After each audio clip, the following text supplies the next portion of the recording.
So how can I help myself? So I just put down some little mindset ideas that can help you when you're in your lessons to give yourself time and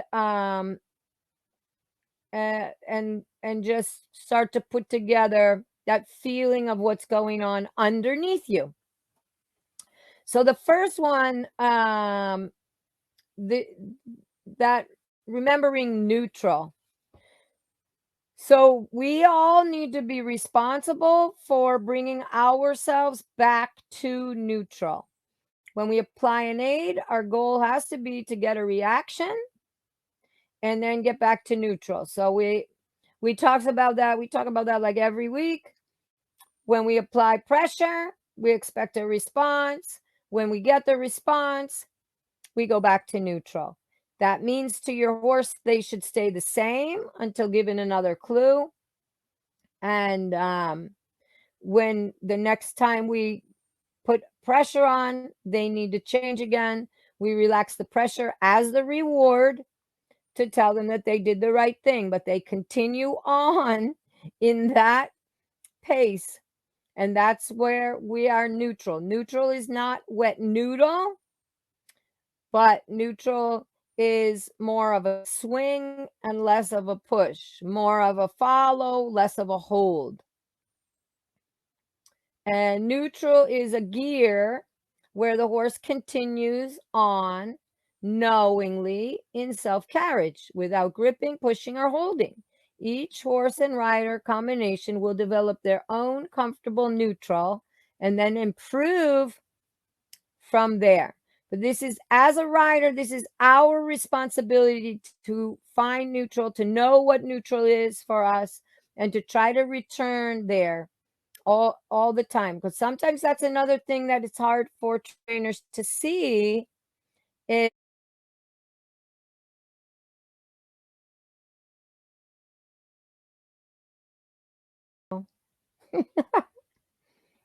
everybody's quiet. Okay. Well, you're welcome to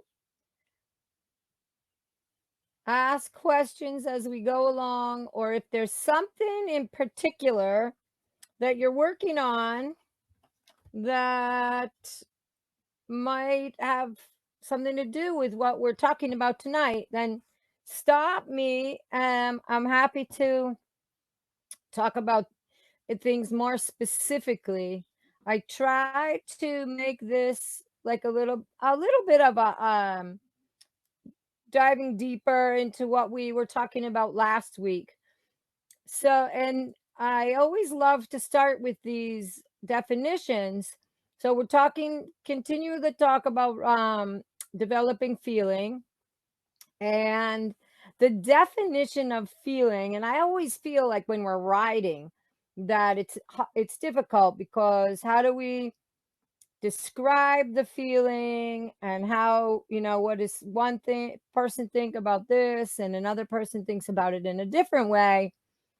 But the definition of feeling is the function or power of perceiving by touch, a physical sensation not connected with sight, sound, taste, or smell. So when you really look at it in that way, it doesn't really matter what someone else is trying to tell you it feels like.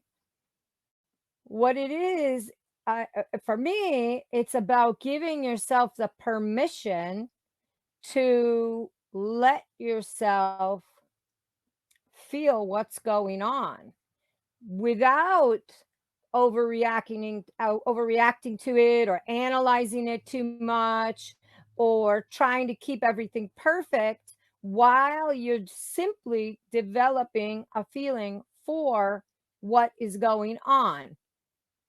A feeling, which means that we are perceiving it without looking at it or what the sound of whether it's somebody telling us what it's supposed to feel like, or any other input from our body. So I thought that that was a great place to start, because a physical sensation not connected with sight, sound, taste, or smell. The power of perceiving by touch. And that's all we're talking about. And the problems comes when we try to keep everything perfect while we are developing the feel. The feel could also be for what is going wrong. How is it going wrong? Can I discern that feeling as opposed to what it would feel like if my horse was carrying itself better at that moment or whatever? So, tonight we're going to talk about what we need to feel, why it's difficult, and why it's difficult for us to teach it. So, what we need to feel, we'll start with the awareness of our own body. So, our strength, where we might hold tightness, is our body in balance? Do we have some subconscious stress or holding somewhere, gripping? Is our posture good? Where are our weaknesses? Um, are there places with nice elasticity, or elasticity in places where there shouldn't be? And one-sidedness, which kind of goes with balance, but I thought it might need to be said more than once. So we need to learn the feeling. We need to give ourselves that time to have awareness of our own body and how it's contributing to what's going on. We need to be able to feel how the horse moves naturally. So we've talked about that before in the levels of learning, but the paces, their natural rhythm, and the balance for whatever rhythm level that we are riding. And then we need to be able to feel the acceptance of the aids, acceptance or resistance, right? Did the horse let the aid through, or is it blocking a little bit? And we need to learn what it feels like when the horse lets the aid through correctly, or if it's blocking. So the reins, the leg, the seat, and also I think it's important, if you're using your voice, to be able to feel that the horse responded on that as well. So, what can be some of the complications here? And misunderstanding of our own body language. So, if we believe that we have the correct awareness, but our body is actually behaving in a different way, that can be a complication. And sometimes we need it through with our trainer. But I think what I also do is I search for other ways to find out if my body's doing what I want it to do. So whether I do a little bit tai chi, I do a little bit of yoga, I do some other exercises, um, and so that I start to get a little bit more in tune, independent of the horse. Is my body doing what I'm asking it to do? And definitely, we all can have things, one-sidedness, balance issues, and things like that. So the more aware we are, independent of the horse, then the more we can start to apply what we know about our bodies to our riding in a better way. Another complication can be just the natural response of the horse.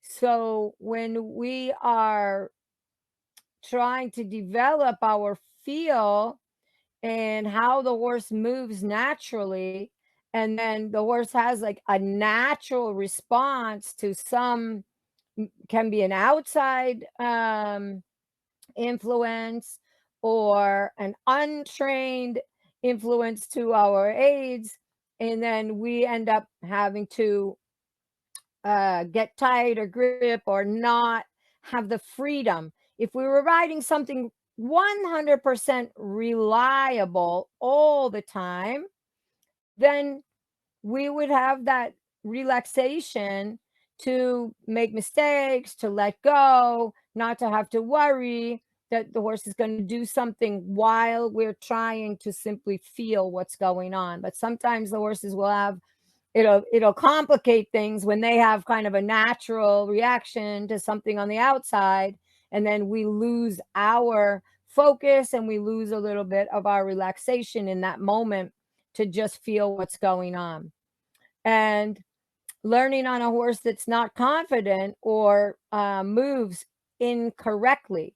So what if the first time that we start to develop feeling for walk, for instance, we're riding a horse that doesn't walk properly and it paces, and then we develop a feeling as if that was a correct walk. Then when we're walking on a horse that walks um, with 4 beats correctly, we're going to think that feels bad or that feels funny, and we're going to try to ride the horse out of that. So learning on a horse, learning correct feel needs to be done on a horse that's fairly confident and has a good walk, trot, and canter. Otherwise, we have to discuss that with our trainer, and our trainer needs to explain so that we can develop the feeling more correctly on the next horse and not think that that is the right way. And then basing your feeling on a horse that does not accept the aids correctly. So that's what most of us ended up doing as we were growing up, because we didn't have all perfectly through trained horses, and we develop certain ways of doing things and certain ways of feeling things based on the ability that our horse had to give in to the aids. And if we had a horse that wasn't super athletic or had been trained in a little bit of a manhandling or manipulated way, then we developed a feel for what was going on, um, based on defending and instead of positive aids, basically, or can be based on um, the horse not letting the aids through, but still kind of getting what, the job done. So that's it. We did develop a feel of what was going on, but hopefully we're able, the more correct we ride, the more correct our horses become trained, the more we develop the correct feeling, and develop through that. It's actually it's unavoidable because we're all learning, but we do want to allow ourselves to develop through that and not get stuck or um, arguing even. It can be a complication when we believe our feeling is correct and our trainer is trying to move us a little bit through that. And so we have to be open to that suggestion of just um, letting another feeling in and then having that discussion about what's going on.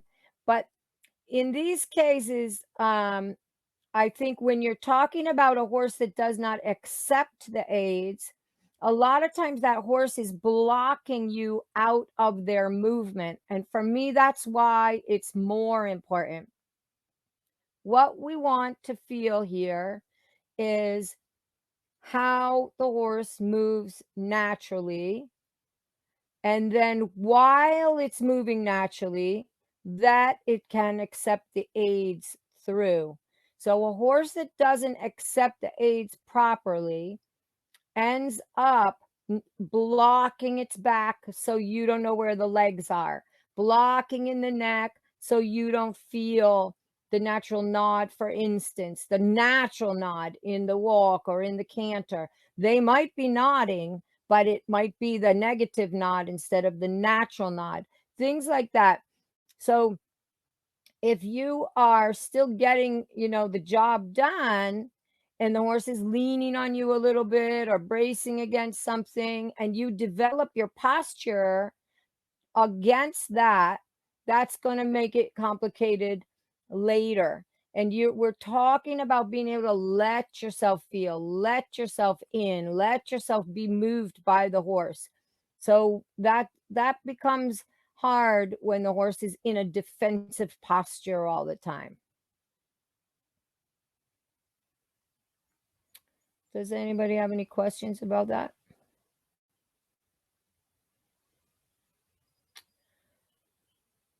So why is it difficult to feel what's going on?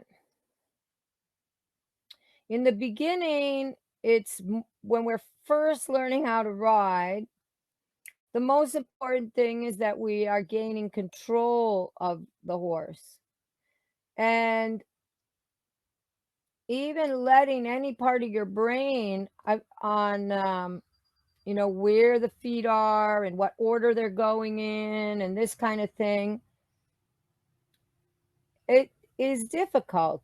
And if you don't have a trainer that is helping you to think about that, then your control comes out of not having any comprehension of where the legs are, where they're supposed to be, and what you're controlling. You end up just controlling really the neck, steering and stopping and trying to keep the neck where it's supposed to be. And so I think that with my younger students or people that have really come to me that didn't have any experience at all, I did a lot of stuff also with groundwork where they could control the horse and watch how the feet are moving and how their body language, just the energy of the body language, affected the horse. And then they would watch the horses lunge from the ground and things like this, where they could start to just put in their mind what the footfalls were and what was the natural way that the horse was going, so that when they get on, we start talking about it again, that yes, they do have to gain control of the horse and learn to stop and steer and go, but they can also spend a little bit of time in that lesson every week or whenever however often they're able to come and ride, with starting to have some comprehension of what the horse is doing underneath them. And I don't think it can all be done from the saddle in the beginning. I think it's important to watch and see what's happening, because sometimes we also blame ourselves for things that are going on when we're riding. And it turns out that it's just a natural reaction and a natural response that the horse has because of his conformation or past training or something like that. So having a little bit of groundwork and interaction with your horse from the ground, with the lunging, with the halter or whatever, can sometimes make you feel more comfortable to give yourself time to feel things when you get in the saddle without overreacting. It's difficult to take the time to feel when you're really trying to learn control, but you just do that little bit by little bit. But of course, being able to stop and steer is the most important thing. We don't want to make mistakes. Allowing your body to open up and feel what's going on, that means response time might be a little bit less because you're opening up and relaxing a little bit. That could open us up to making mistakes. So we know none of us want to make mistakes, so we close off the avenue for feeling. Oftentimes our eyes are doing all the work. As humans, we do a lot of our perception relies on our eyes. We're all the time judging all situations through our eyes. If we look at someone else riding, we're judging right away. What does that feel like? What are they doing wrong? What is that horse doing? And oftentimes analyzing what it would feel like if we were riding that horse. Our eyes are doing the work all the time.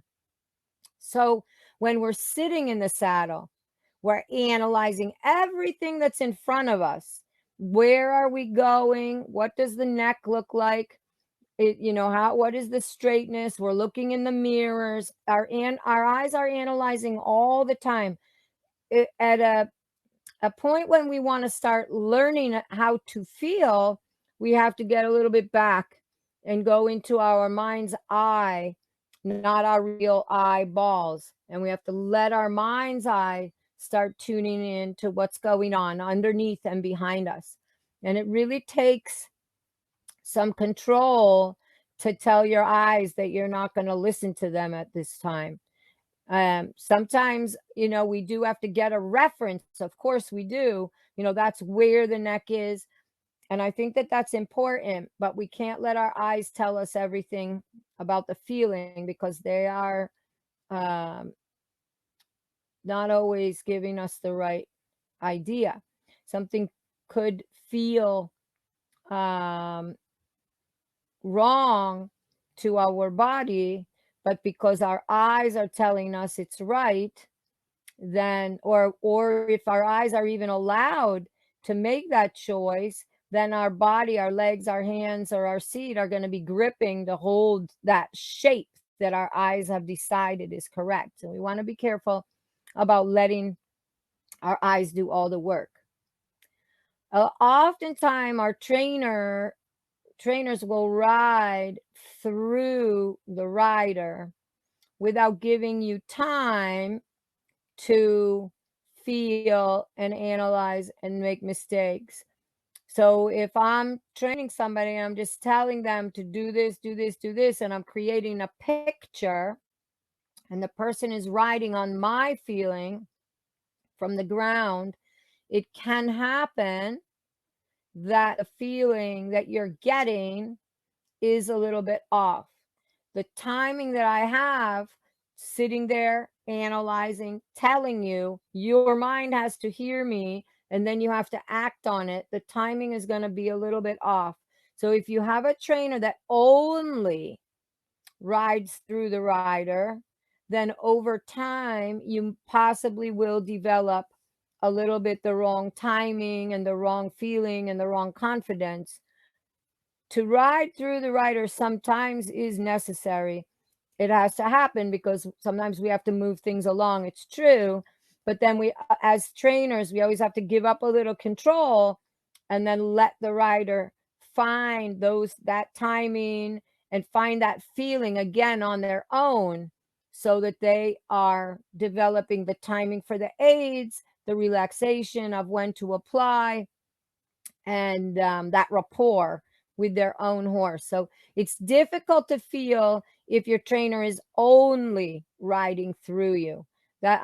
Sometimes we have to do it. That's part of learning, but then you have to give up trainer have to give up the control and let things also fall where they are, and let you guys get out of it. And then also as a trainer, we can have a misinterpretation of what we see.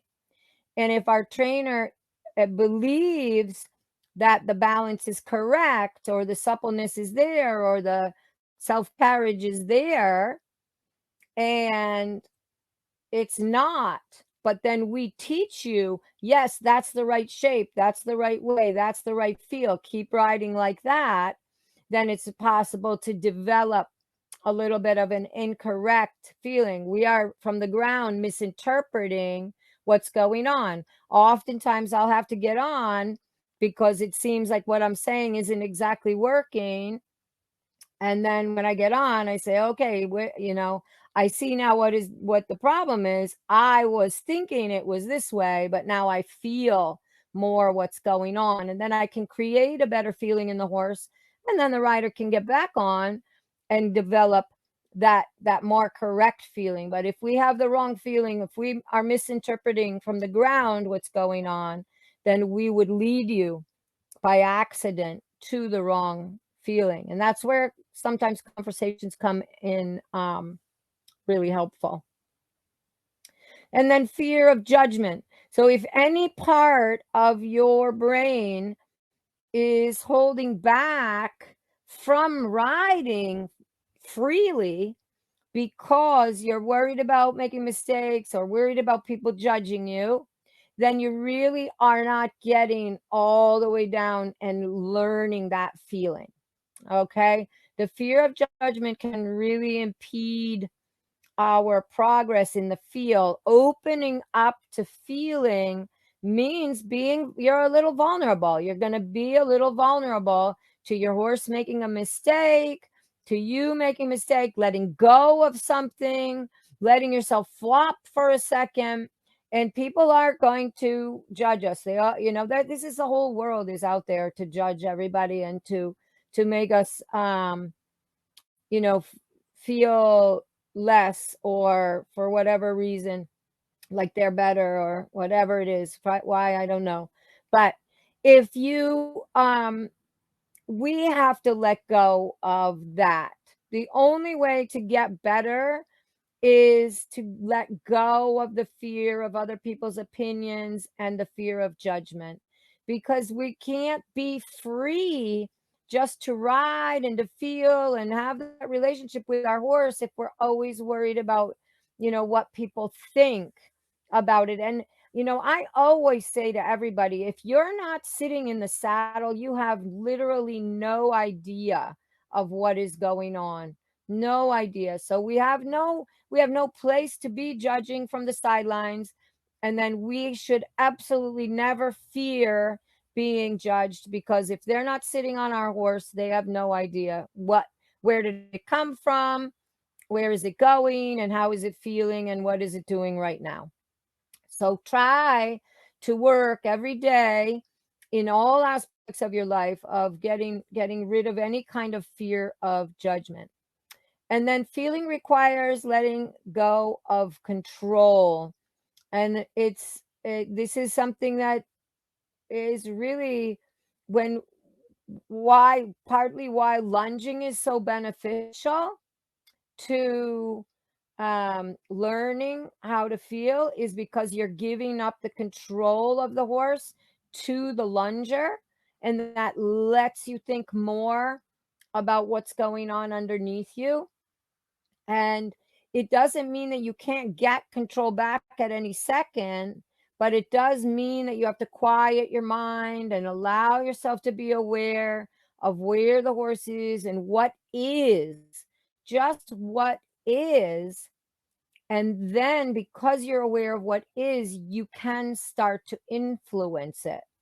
But when we're influencing in the wrong timing, when we're influencing things that we think are going somehow, but they're really not, because we have the incorrect feel, then that's not going to work on a long term. So letting yourself feel requires that you become a little vulnerable and you let go of control.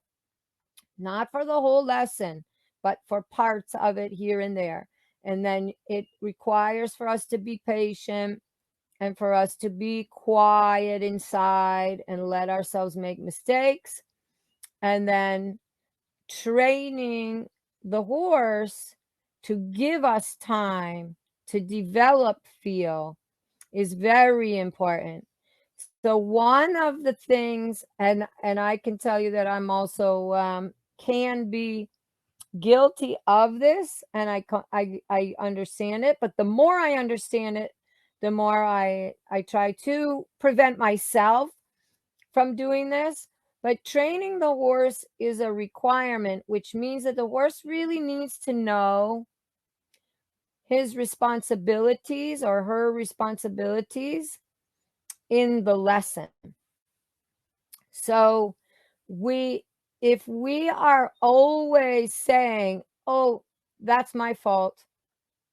I I let go of my legs, or I did something with my hand, or, I didn't keep him going, then you're training your horse that you need to be asking every single step for the next step. In the beginning, it's really nice when we're building rapport with our horses that they're not going off and doing whatever they want whenever they want. We want them to wait when we say wait, and we want them to go when we say go. And a horse that asks permission is a safe horse for sure. But as we build rapport and as we build that relationship and we start to build that trust, then we want the horse to be in front of us and going. And when we would let go and we would relax a little bit, they would continue to carry us until we make a transition. And if we don't have a horse that's trained to do that, then when you put a little bit of your mind on feeling what's going on, your horse is going to fall out from under you. And then you are going to have to um, push and grip and go again. And your subconscious is going to say that you don't have time for feeling. You don't have that thing that you're looking for, that feel that you're trying to develop is not useful because your horse doesn't keep going when you start thinking about it. And so your body will start to respond out of um, desperation, basically, out of defending that mistake doesn't happen. So it's important that we train our horses. We take time to train our horses what their responsibilities are as we want to relax and learn how to swing and learn how to feel what they're doing underneath us. And I do think that lunging is a really helpful way to do that, because you you get enough time riding with the person with the whip and the side reins and everything, creating the shape for you so that you can just sit up there and feel it and let the person on the ground help you with that forwardness, and you can relax, and the person on the ground can tell the horse that that's the wrong thing to stop, and then you don't have to keep going and saying, "Oh, no, I gotta go, I gotta push again. I gotta push again." It gives you time to just tune into what's going on. You can also, if you don't have the ability to lunge, somebody can also stand in the middle and help a little bit if that's something that happens with your horse. So, why is it difficult for us to teach you guys about feeling? And um and I think what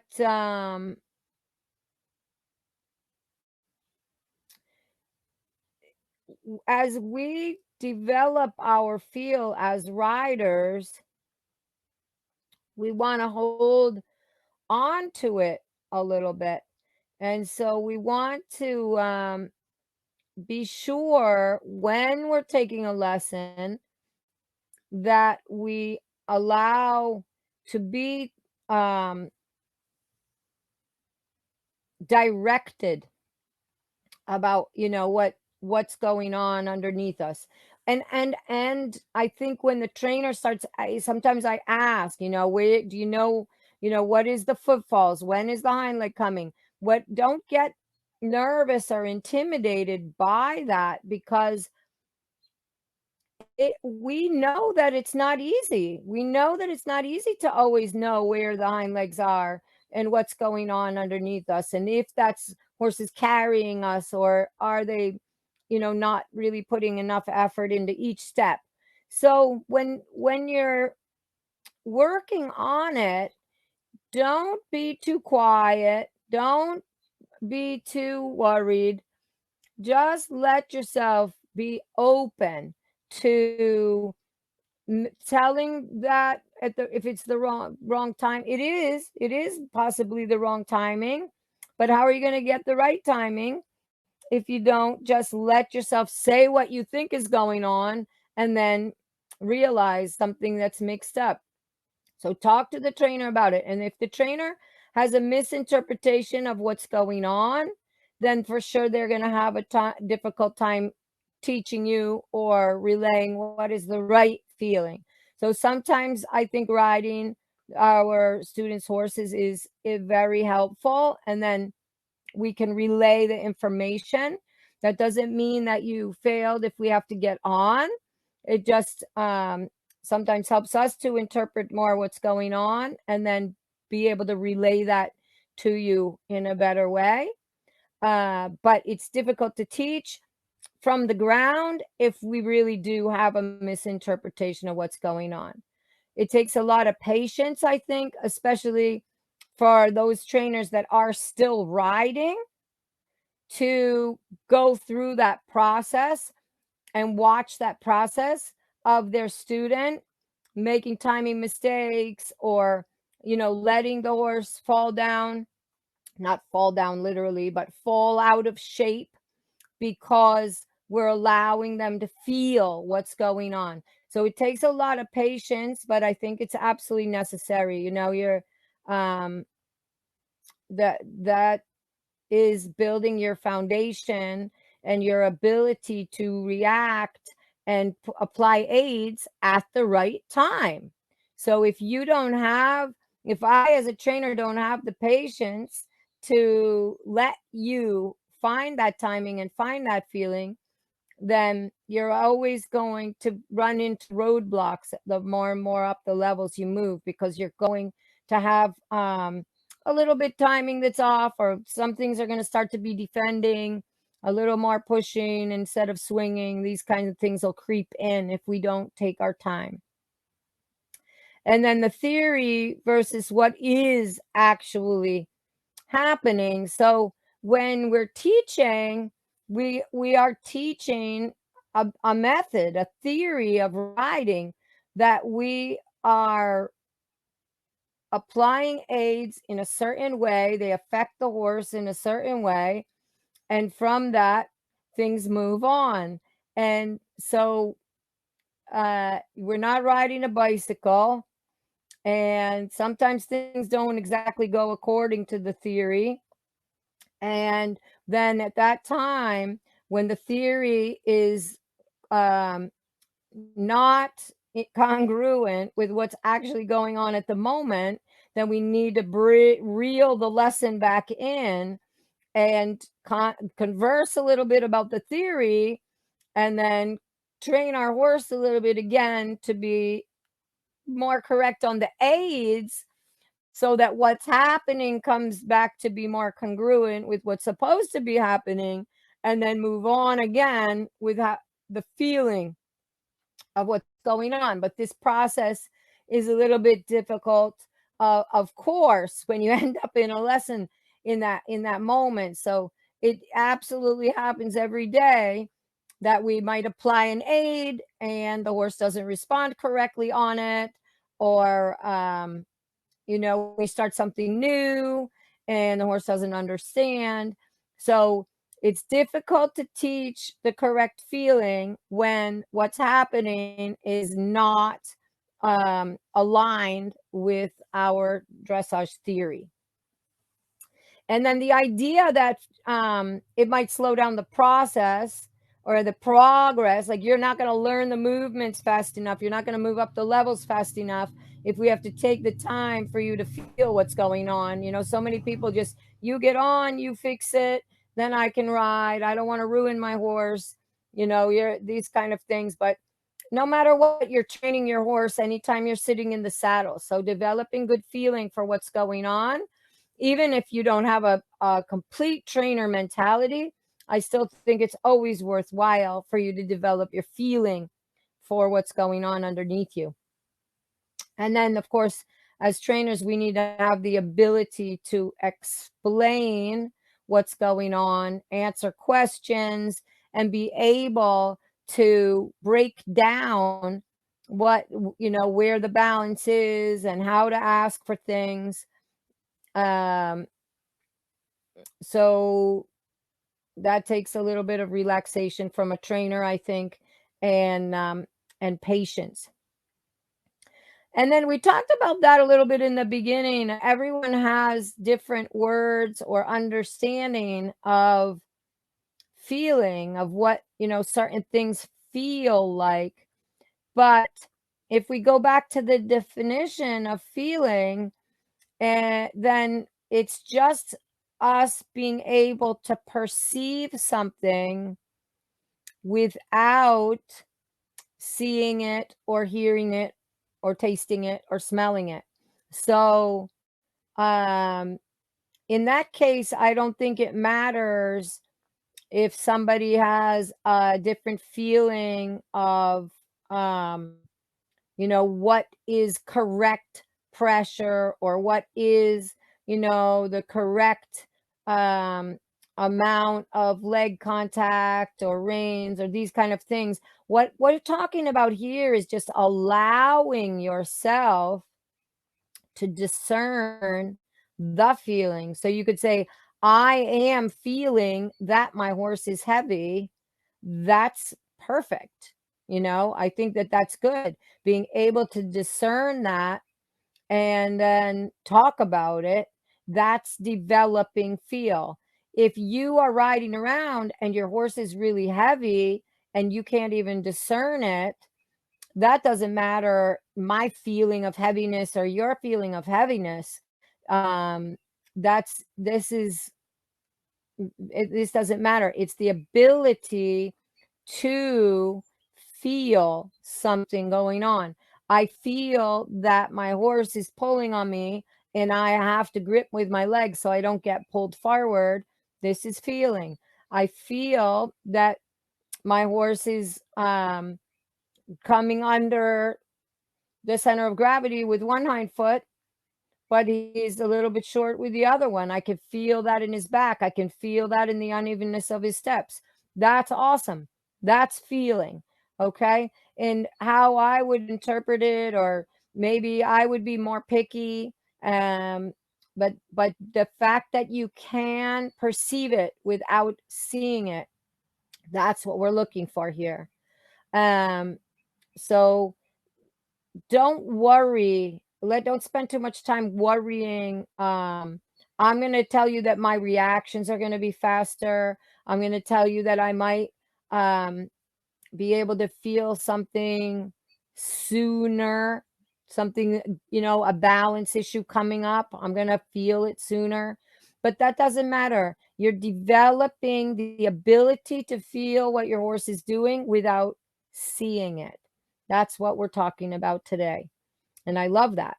So then lunging can make people feel like they're beginners. So even the other day I was doing a clinic, and the other trainer was there, and I was teaching the kids.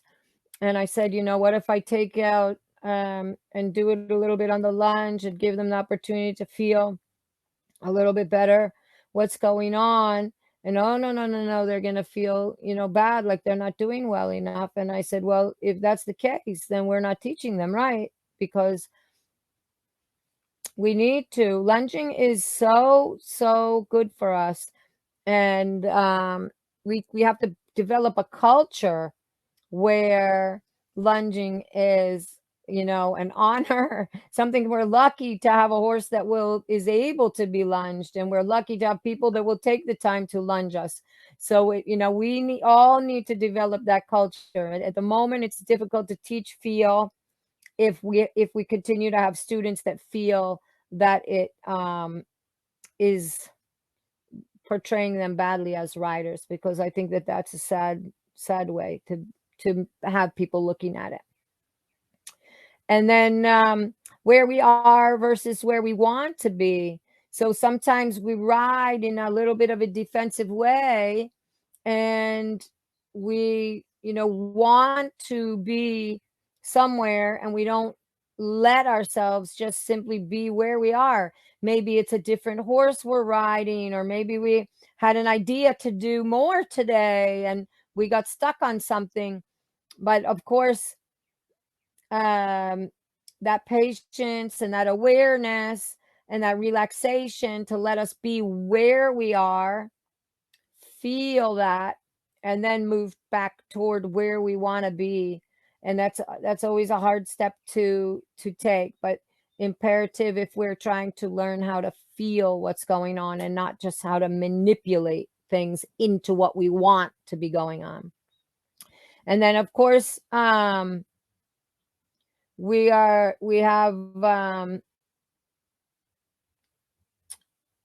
the trainers also don't want to make mistakes, and they don't want you to get frustrated about making mistakes.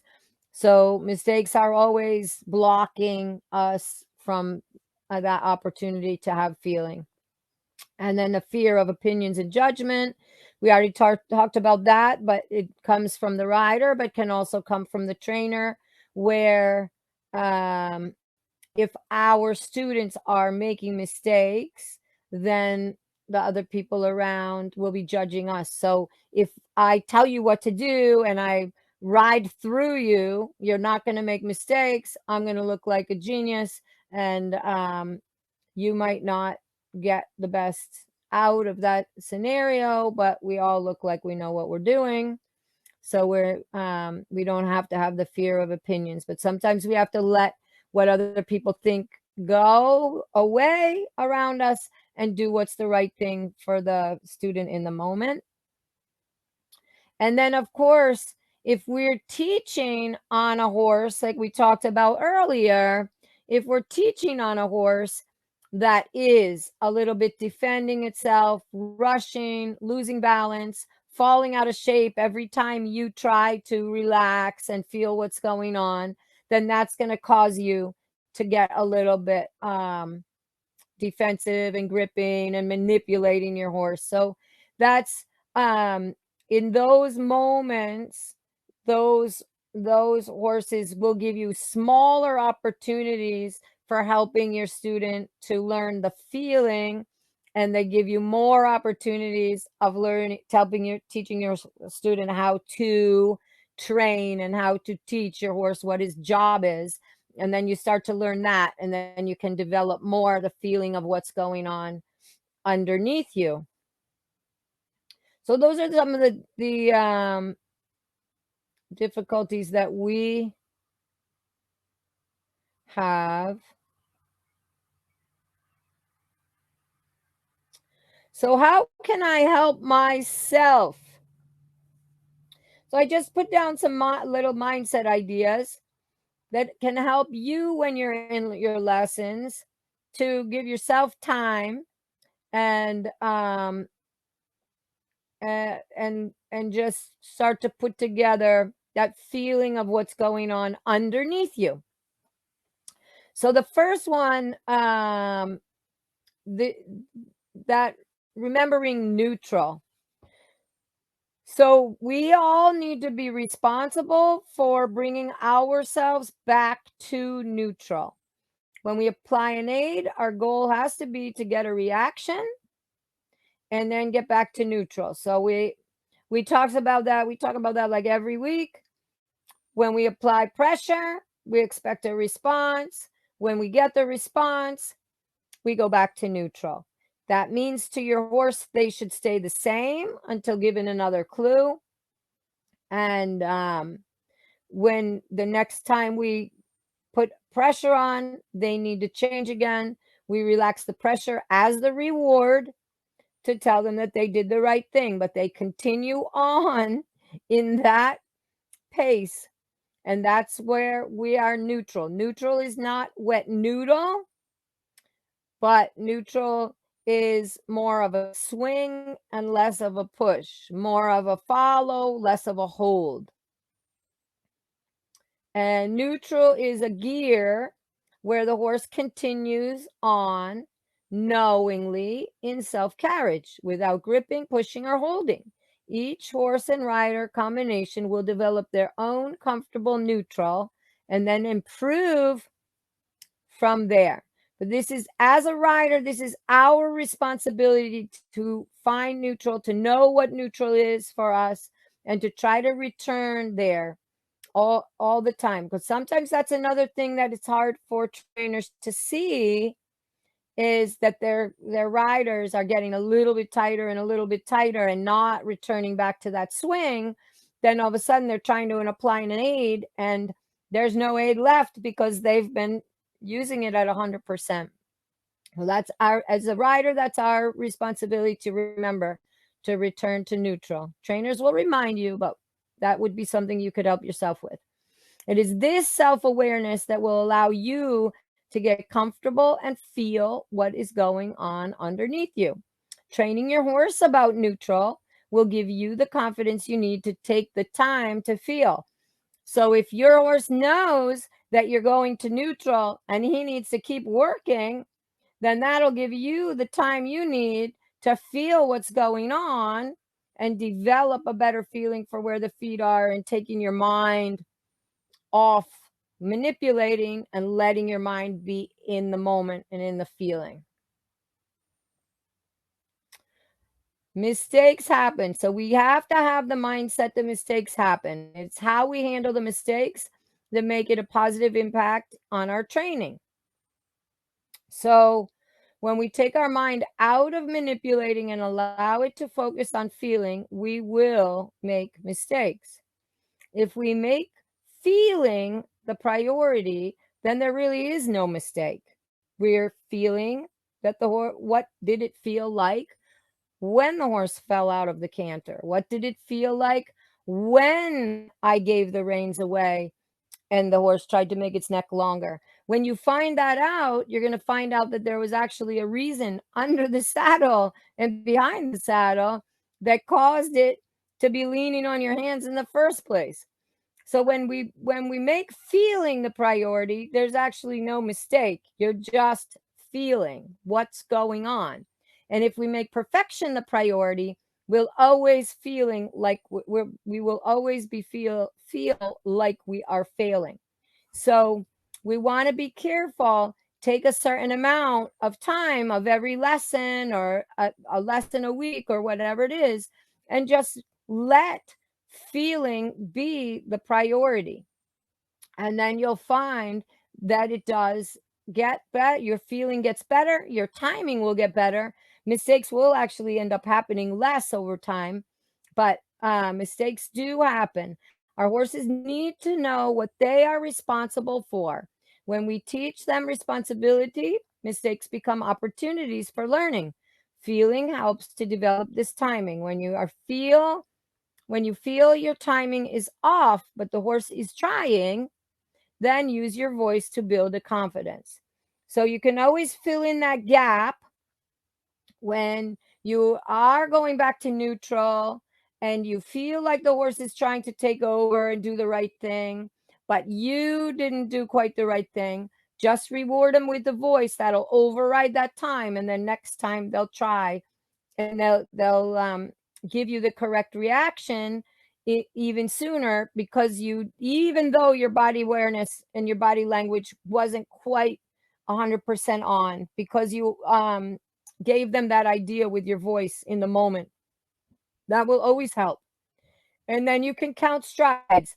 Your subconscious will catch on faster and develop the correct feel if you're counting strides. So sometimes when we're trying to feel the trot, we slow down, the horse slows down, and then we start gripping again. But sometimes just counting will help us swing in the right timing, and that will give us that idea to feel the footfalls, let the mind do the counting, and not be worried about what the horse is doing and if the horse is coming, because from the counting you're going to be swinging, and from the swinging your horse is going to have that confidence. So you don't, it helps you, counting helps you from to not go into wet noodle. basically. It helps you to keep a little bit of that positive core and positive swing when you're trying to feel the canter or feel the trot. I think the canter ends up sometimes being a little bit harder to really let the horse be in front of us because you feel that it's going to break if you're not pushing. But it's very, very important to getting the horse in front of you is not pushing at the wrong time, especially as you're trying to develop more collection. So counting strides, I think, can often help you override those mistakes. Okay. Normally, I don't say a lot about this, but I do think that giving control to your trainer sometimes will help you to develop your feel and improve your feeling for the correct balance. It is hard to develop the right feeling when your horse is giving you the wrong shape and balance. So even if it feels wrong, let your trainer take you there, then decide, is it feel better or does that feel worse? Have a conversation and then try it again. Sometimes we have developed the wrong feeling. Wrong isn't the best word right there, or just limited feeling. So let your trainer push you out of your comfort zone, relax, and let yourself develop this new, more advanced feeling, whether it's self carriage or a little bit more uphill feeling, maybe a little more forward, whatever it is. Sometimes just relaxing, letting your trainer push you out there without holding on to all the things and the ways you think it's supposed to be. And then feeling that new horse underneath you that your trainer helped you find.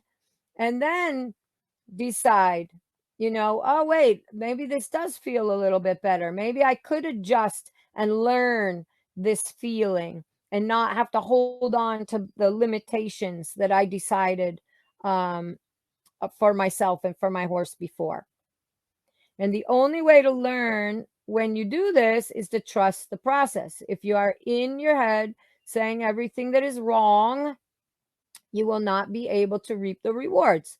It will not feel perfect, but it will get you out of the box and allow you to become more comfortable with your horse doing more so that you can do less or so that you can start moving up the levels a little bit. So then the fourth thing that you can help yourself with, and this is completely the opposite of letting your trainer take control, but we're going to balance it. Sometimes we're going to do one and sometimes we're going to do the other, or even in the moment. Connection is the key. So keep your attitude positive and stay connected with your horse. Stay relaxed and do not overreact to mistakes. This will help your horse stay relaxed. Always maintain your own personal relationship and trust with your horse. So if your trainer is taking you a little bit out of your comfort zone, then that doesn't mean you have to lose rapport with your horse. So you're going to keep your aids calm, you're going to keep your timing calm, you're going to keep your balance in your emotional balance so that your horse still trusts you. Remember where you came from and return back to that place if you lose your confidence and if your horse loses your confidence. So if it's a certain size step, a tempo in the step, a certain frame, and you feel like, okay, whoop, we went overboard and now I can't get anything, go back to that comfort zone and then just try to expand on it, but maybe a little bit less. But always keep that rapport with your horse. And then one thing I wanted to bring up is the safety seat, because I think that that's something that we don't talk about enough. Heels down, like really foot in the stirrup, knee in the knee block, upper body in front, and you turn with one rein. So always know that you can go to that place if something happens. For me, I think it's better to know that I can sit open and I can move with my horse and I can learn how to feel and let myself swing. And then if my horse spooks or if something happens, I have that place. I can jam my heels down, put my knee in the knee block, and you have to stop right this second. Rather than feeling that little bit of careful gripping all the time or, holding on. So when you have a younger horse, of course you have to be more aware and you have to be a little bit more testing, the brakes and testing that things are working. But I would, um the more you go along, the more you want to open up and move and swing with your horse, but knowing that if something happened, you can return to that safety seat if you really need it. That falling off is not, it's not necessary. And I don't, most of our horses are really behaving most of the time, but I feel like sometimes that's one of the biggest thing that holds people back from allowing themselves just to feel what's going on, is that being a little bit on edge about what's going to happen if something goes wrong. But you guys are all good enough that from here to there, something goes in. And I say knee in the knee block because when you grip with your whole leg, you can be putting gas pedal on. And when you put the knee in the knee block, then you're actually, and your foot in your stirrup, the horse doesn't feel that. You are gripping on the saddle a little bit, but it's different than gripping on the horse and actually hitting the accelerator. So the safety seat is an important thing. And you can, sometimes practice every once in a while that you know where that is if you're going to need it. So, does anybody have any questions about this? I think it's a super important subject for what we do.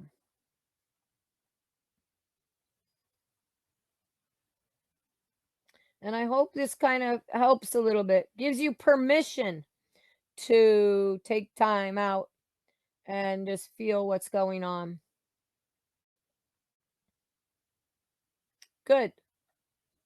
All right. Maybe we lost Peyton and Yvonne. Are you guys still there? So, anyway, um, yeah, right. Yep, it is. But it's part of it is that we don't give ourselves permission. So, I'm giving you permission. Stay youthful in your approach, which means we are always the learner. Connection is the key, and remember, anything is possible. So don't put limitations on yourself. I'm excited to see you too, Yvonne. It's going to be fun. It's going to be great. And then we can really figure this all out. All right. Good. Well, if you guys have any questions, then send me an email.